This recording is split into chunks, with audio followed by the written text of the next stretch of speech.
Hi everyone, Senator Lincoln Fillmore here. I'm reporting to you from my office in the state capitol at the end of the legislative session's first week. I want to report to you about a couple of issues that I've been working on, some things that we've dealt with here at the legislature.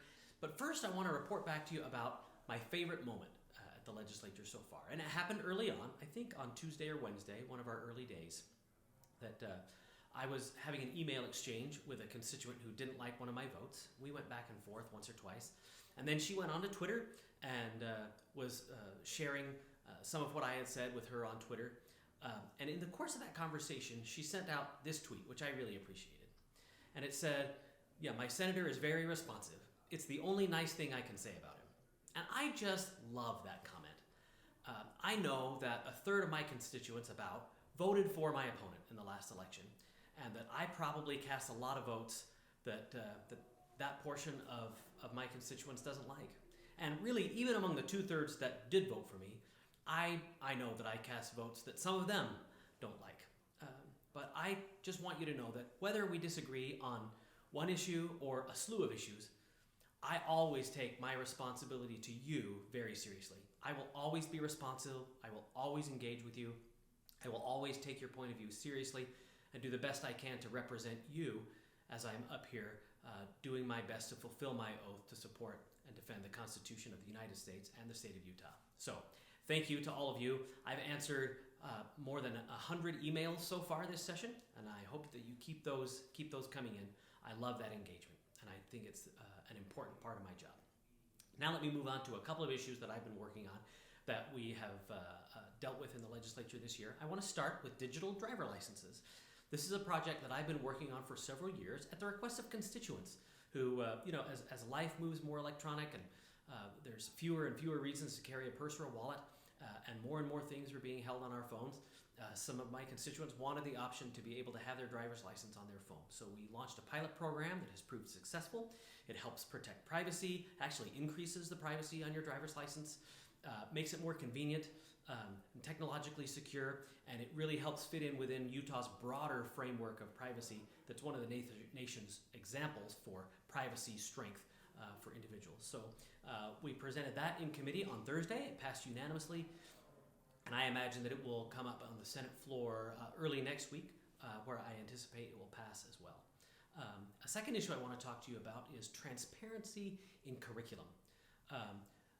I, over the course of the interim, was working with a group of educators and legislators to come up with a proposal by which parents could be more involved on the front end when school district boards are adopting the curriculum, the standards, and the resources that take place in all of our public schools, both charter schools and in school districts. And the result of that was Senate Bill 114. It's called Curriculum Transparency Amendments.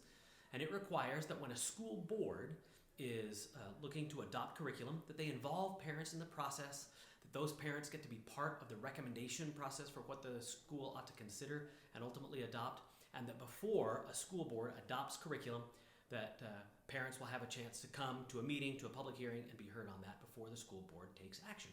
It doesn't have any impact on what teachers can do inside the classroom, but it does empower parents at the front end to make sure that the district-wide resources are open and transparent, and everyone knows exactly what they contain.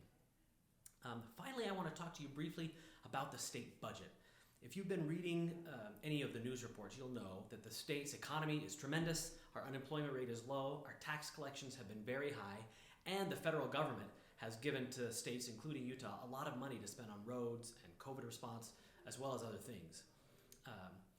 So on the one hand, that puts the state in a really flush cash position, but it also creates danger if we use all of this money and just start spending it in programs that just grow the size of government that may be unsustainable.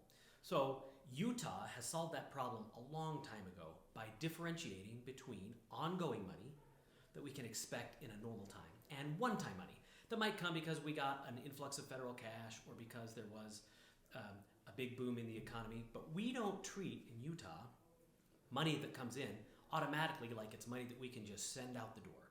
Instead, we separate one-time money from ongoing money, and we're the only state in the country that budgets this way, and it's one of the reasons why Utah's financial health is so strong.